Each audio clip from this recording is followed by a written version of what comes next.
चलिए बच्चों, हम लोग उस दिन जो है ब्रायोफाइट की चर्चा किए थे। पादप जगत की जब चर्चा कर रहे थे तो उसमें हम लोगों ने ब्रायोफाइट की बात किया था। आज हम लोग जो है ब्रायोफाइट के आगे के मेंबर की बात करते हैं। तो ब्रायोफाइट के आगे अगर हम बात करते हैं तो ब्रायोफाइट के आगे का हमारा जो मेंबर आता है बेटा, उसको लिवरवर्ट कहा जाता है।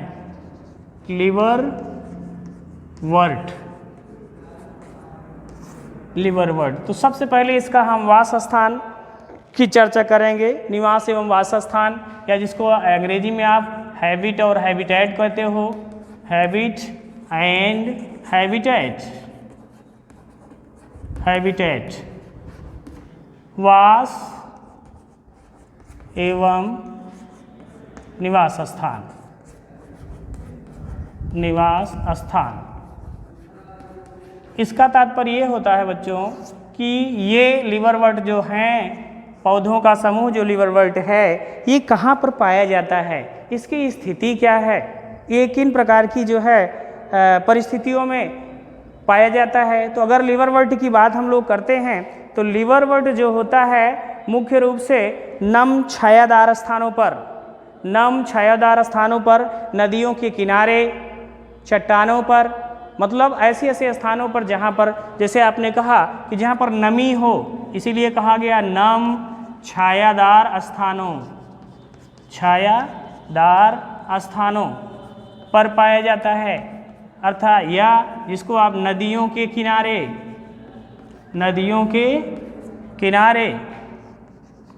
मतलब नदियों में नहीं, नदियों के किनारे, अर्थात नदियों में पानी भरा रहता है तो नदियों के किनारे आसपास बच्चों नमी बनी रहती है। तो उसी नमी में, मतलब इनको बहुत ज़्यादा पानी की आवश्यकता नहीं है, नम होना चाहिए, ठीक है। और पौधों की छालों आदि पर भी, जैसे बड़े पुराने पौधे हैं तो उनमें भी नमी रहती है, तो वहाँ पर भी पाए जाते हैं। और इनका जो है शरीर जो है थैलस होता है। इनका शरीर जो है बच्चों थैलस है, थैलस या थैलॉयड अंग्रेजी में कहते हैं आप, थैलॉयड कहते हैं आप, ठीक है। मतलब शरीर का सुकाय है। अगर इसके एग्जाम्पल की बात किया जाए तो मर्केंसिया, ठीक है, मर्केंसिया इनका एग्जाम्पल है। तो अब देखें तो ये इनका हैबिट और हैबिटेट था, संरचना इनका वास निवास स्थान की बात थी। अब उसके बाद जो है अगर हम लोग बात करते हैं तो इनका शरीर जो है पत्तियोंदार रहता है। मतलब जैसे आपने कहा ऐसे ऐसे संरचना इनकी बनी रहेगी। इनमें आपको ऐसे विशेष प्रकार के डंठल या तने का निर्माण आपको दिखाई नहीं पड़ेगा। इनका शरीर कुछ ऐसे ही पत्तियोंनुमा ऐसे बना रहता है। तो इसी को जो है आप थैलस या थैलॉयड कहते हैं। नम छायादार स्थान पर आपको दिखाई पड़ेंगे। तो इस तरह से इनकी संरचना हो गई। अब पत्तियां इनकी 1-2 कतारों में लगी रहेंगी। पत्तियां ऐसे व्यवस्थित देखिए 1-2-3 कतारों में ऐसे बनी रहती हैं। अब उसके बाद आती है लिवरवर्ट में जनन कैसे होता है। तो जनन आप लोगों ने पढ़ा भी है बेटा कि अलैंगिक और लैंगिक 2 प्रकार का जनन होता है। तो सबसे पहले हम लोग इसमें अलैंगिक जनन की बात करेंगे। अर्थात लिवरवर्ट में जनन की बात जब होगी, लिवरवर्ट में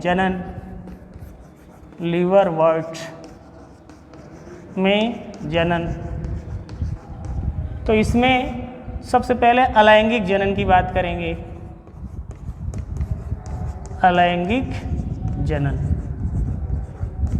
तो बच्चों अलैंगिक जनन आप लोग सब लोग जानते हो कि इसमें नर जनन अंग और मादा जनन अंग की बात नहीं आती, बल्कि इनके शरीर में, इनके पादप बॉडी में, शरीर में ही कुछ ऐसे विशेष प्रकार की संरचना बनती है और उसी संरचना से नए पादप का विकास हो जाता है। इसी प्रकार की जनन की प्रक्रिया को अलैंगिक जनन कहा जाता है। और नर और मादा जनन अंग की जो बात आती है वो आगे लैंगिक जनन में आता है। तो अलैंगिक जनन आप लोग समझ रहे हो ना बेटा कि अलैंगिक जनन इसमें सबसे पहले होगा। तो इनके थैलस में देखा गया है बेटा एक संरचना बनती है जिसको जेमा कप कहा जाता है। जेमा कप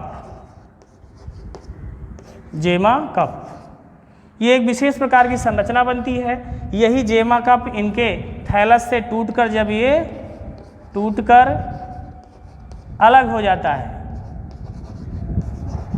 अलग हो जाएगा, फिर अलग होने के बाद कुछ समय पश्चात अनुकूल परिस्थितियों में यहीं से नए पादप का विकास हो जाएगा, मतलब जेमा कप के द्वारा ही। तो इस प्रकार की जो जनन की क्रिया इसमें होती है बच्चों, उसको अलैंगिक जनन कहा जाता है। मतलब कि अलैंगिक जनन लीवर वर्ट में विशेष रूप से जो है जेमा कप द्वारा होता है। इनके थैलस पर एक विशेष प्रकार की संरचना बन जाती है, तो उसको जो है जेमा कप कहा जाता है। और जेमा कप में देखा गया है कि वो टूटकर पौधे से अलग हो जाता है, उसी से बन जाता है। फिर बात आती है इसमें लैंगिक जनन की, कि इसमें लैंगिक जनन कैसे होता है। तो भाई लैंगिक जनन होगा तो स्वाभाविक बात है बच्चों कि इसमें नर और मादा जनन अंग ऐसे कुछ की संरचना हो सकती है, या भी बहुत एडवांस नहीं है तो इसमें जो है मर्केंसिया जैसे एग्जाम्पल आपने पढ़ा, तो इसमें जो है नर जनन अंग के रूप में जैसे मान लीजिए एंथेरिडिया और आर्चिगोनिया का निर्माण हो सकता है। आर्चिगोनिया का निर्माण हो सकता है। अब एंथेरिडिया आर्चिगोनिया में आप देखेंगे कि एक विशेष प्रकार की संरचना का डेवलपमेंट होगा, अर्थात उसमें जो है स्पोरोफाइट लैंगिक जनन के दौरान इसमें नर तथा मादा का संरचना बनेगा और उनके थाइलस पर जो है स्पोरोफाइट बन जाता है विशेष प्रकार का, जिस संरचना को स्पोरोफाइट कहा जाता है।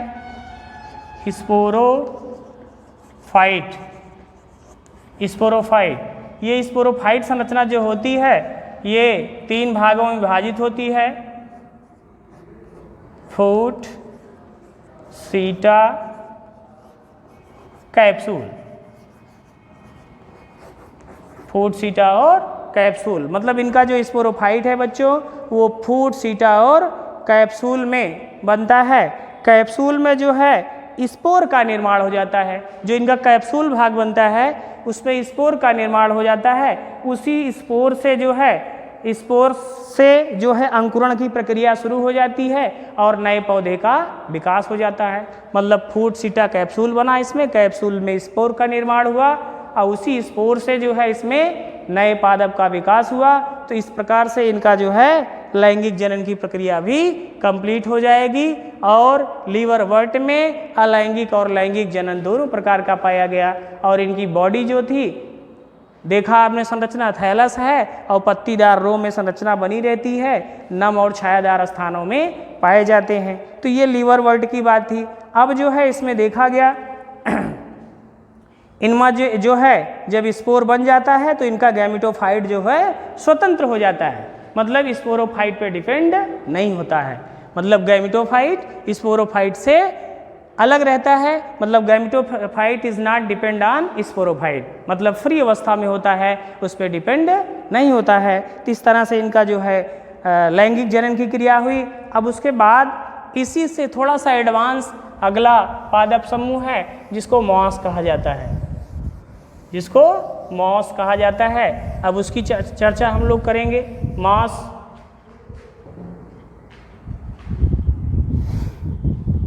MOSS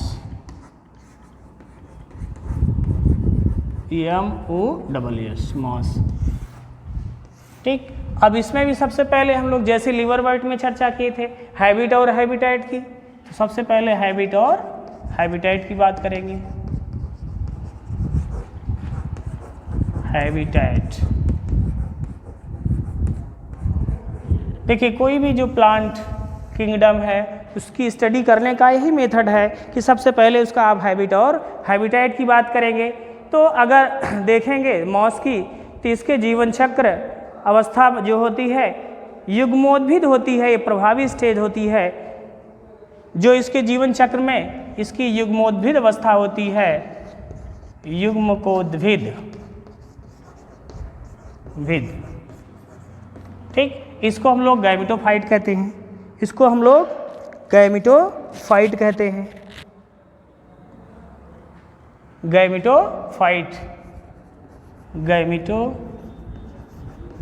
फाइट, मतलब इसके जो जीवन चक्र है गैमेटोफाइट और स्पोरोफाइट में डिवाइड है, लेकिन जो गैमेटोफाइट है इसका प्रभावी अवस्था है।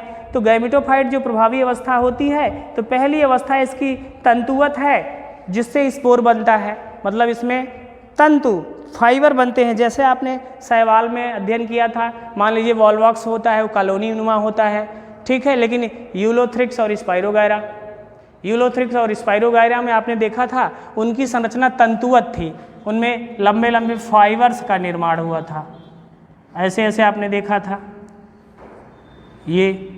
तो ठीक उसी तरह इसमें भी जो है, जैसे ये अलग अलग फाइबर्स थे स्पाइरोगायरा, यूलोथ्रिक्स और स्पाइरोगायरा में, वैसे इसमें भी तंतुवत संरचना होती है, मतलब तंतुवत संरचना रहेगी। तो और साथ साथ जो है इनसे स्पोर बनता है, और ये विसर्पी, हरा शाखित तथा, मतलब ये विसर्पी होता है, हरा शाखित, ठीक। अब हरा देखने में आपको हरा हरा दिखेगा और इसमें ब्रांच बनी रहती हैं, शाखाएं बनी रहती हैं। ऐसे नहीं सीधे बिल्कुल आपने जैसे लिवरवर्ट में देखा था कि वो पत्तियां जो है क्रम में, एकांतर क्रम में लगी थी और जो है शाखित नहीं थी। और इनकी जो दूसरी अवस्था होती है वो पत्ती की तरह होती है, जो प्रथम तंतु से पार्श्वी कली के रूप में लगी रहती है, पत्ती की तरह होती है। और प्रथम जो इनके तंतु हैं उन्हीं से किनारे किनारे पार्श्व में, जैसे यहाँ से ये ऐसे पार्श्व में लगी रहे पत्ती की तरह, ऐसे पार्श्व में, इस तरफ भी पत्ती की तरह ऐसे संरचना पार्श्व में लगी रहती है, ठीक है। तो विसर्पी होती हैं, पार्श्व में लगी होती हैं, दूसरी अवस्था इनकी। और जो है इसमें एक सीधा पतला तनासा होता है जिसे सर्पिल पत्तियां लगी रहती हैं, और ये बहुकोशिक तथा शाखित होते हैं, मतलब बहुकोशिकीय होते हैं, एक कोशिकीय इनकी संरचना नहीं होती है, शाखाएं बनी रहती हैं। और शाखाएं इनके मूल जैसे अर्थात जड़ के समान होती हैं, मतलब जड़ नहीं है, वास्तव में जड़ नहीं है, लेकिन मूल जैसी दिखती हैं, मूल सम कहा जाता है, अर्थात बहुकोशिक हैं, शाखित हैं, मूलाभ हैं और मिट्टी से जुड़ी रहती हैं। इस अवस्था में जो है लैंगिक अंग विकसित होते हैं। जो इनकी ये अवस्था होती है, मूलाभ होती है और जो है जड़ जैसी लगी रहती हैं, इसकी अवस्था में इनमें लैंगिक संरचना दिखाई पड़ती है, मतलब लैंगिक प्रजनन को ये प्रदर्शित करते हैं कि लैंगिक प्रजनन इसमें कैसे होता है। तो ये इनका जो है हैबिट और हैबिटेट था। अब इसके बाद बात आती है इनमें जनन कैसे होता है। तो जैसे लिवरवर्ट में 2 प्रकार का जनन था, कायिक जनन और लैंगिक जनन, तो ठीक उसी तरह इसमें भी हम लोग चर्चा करते हैं कि इसमें कायिक जनन। तो बच्चों एक बार हम फिर चर्चा के दौरान बता दे रहे हैं कि कायिक जनन का मतलब ये है जिनमें इनके शरीर में ही किसी घटना द्वारा विखंडन हो जाए और टूटे फूटे पार्ट से नया जीव बन जाए, उसी को कायिक जनन कहा जाता है। तो अब इसमें अगर देखा जाए तो कायिक जनन इसमें मुकुलन द्वारा होता है। जैसे हाइड्रा वगैरह में भी आपने पढ़ा है कि कायिक जनन बाई बडिंग होता है, मुकुलन द्वारा होता है। वैसे मांस में भी जो है कायिक जनन विखंडन, मतलब तंतु का विखंडन हो जाता है, मुकुलन द्वारा होता है, मतलब जो उसमें तंतु बने होते हैं। तो मांस में कायिक जनन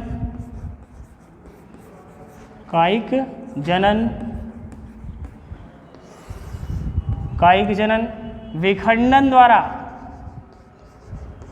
विखंडन या मुकुलन।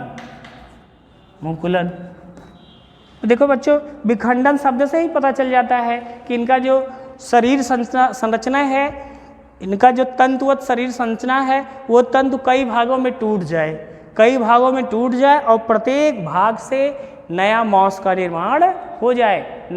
निर्माण हो जाए, उसी को कायिक जनन कहा जाता है। और किसी में मुकुलन, बड माने होता है कली, ठीक है, बड मीन्स कली होता है। इसको अंग्रेजी में जो है बडिंग भी कहा जाता है, बडिंग, BUDDING, मतलब इसमें बड जैसी संरचना बन जाए। कैसी संरचना बन जाए बच्चों? बड जैसी संरचना बन जाए तो उसको जो है मुकुलन कहा जाता है। और जो है इसमें जो है उस मुकुलन द्वारा जो है संरचना मुकुलन द्वारा बन जाता है और कायिक जनन की प्रक्रिया कंप्लीट हो जाता है, मतलब नए नए मांस का निर्माण हो जाता है। अब उसके बाद हम लोग बात करते हैं इसमें लैंगिक जनन की, मतलब मांस में लैंगिक जनन, लैंगिक जनन।